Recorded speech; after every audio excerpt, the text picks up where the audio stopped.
to introduce you to Morsal.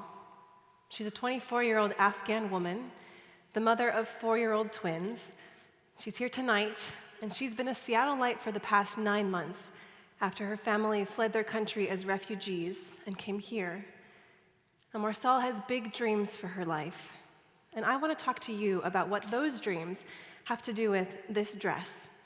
But first, let's take a look at the larger narrative behind Morsal.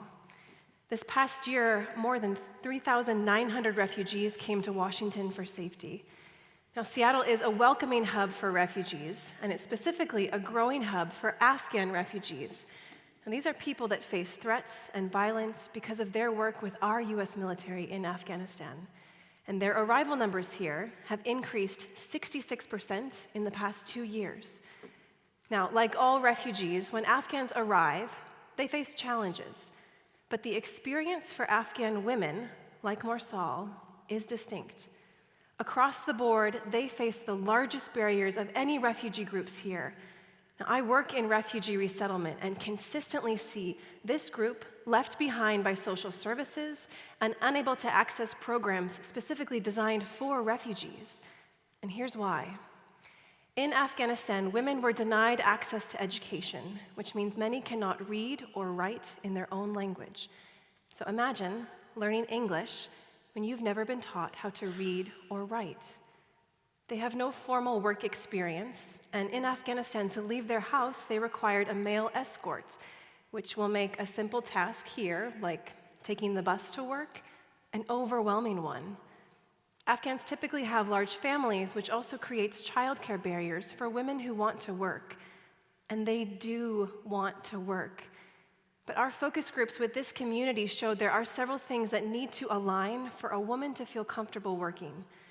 Jobs need to be close to home in South King County, in an all-female environment, part-time, during the day, flexible with childcare, accommodating to low or no English, and utilizing a familiar skill. But when we look around, there are literally no such jobs. And that's where we come in. My name is Liz, and I am the co-founder of Audi Collective, an organization that embraces all of these barriers and creates jobs for Afghan women through the art of sewing. At Audico, we create high-quality, simple, and natural wardrobe pieces designed for you, the Seattle woman. Our model is decentralized in that we train women on patterns and then give them the flexibility to work from or close to home in an environment that is mindful of their specific barriers and culture. We've partnered with a local refugee sewing class hosted by World Relief, my workplace, and Washington's largest refugee resettlement agency. And Audico is taking the graduates of this class and connecting them to a job that will empower a group that no one has successfully provided employment for. We launched our clothing line at a local fashion show featuring our clean and classic look that a woman can wear in the office, at the market, or at an SVP fast pitch.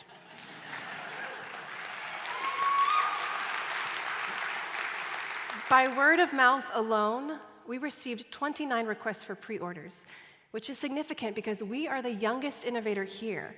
In the 6 months since we launched, we've designed, taught, made dresses, sold them, paid women, and we are just getting started. So how are we doing all of this? My co-founder Meredith and I bring several years of experience working in direct service to refugees, specifically in the field of refugee employment.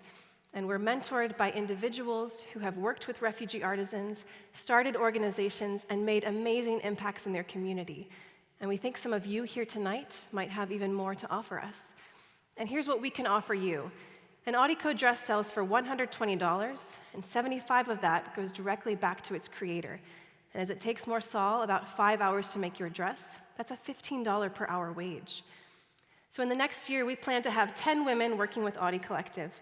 And as our brand is featured in more stores like these, which have already requested our presence, we could expand to 80 women over the next 5 years. But we think there's something that could get us there faster. $250,000 could help us outfit a studio space close to our home, fill it with the first 10 portable workstations so women can choose to work from home or together in the studio. We could purchase industrial bolts of fabric, develop our branding and more patterns, and through all of this, continue to pay women strong wages. So tonight we ask 3 things of you. First, put our product into your wardrobe. Second, tell your network about the work we're doing. And third, come be a part of us. Be an advisor, be a donor. We can do this together. Because at Audico, we're taking the style of a Seattleite woman, producing it with a mission we know this city supports, and offer a product that lets you wear your welcome. Thank you.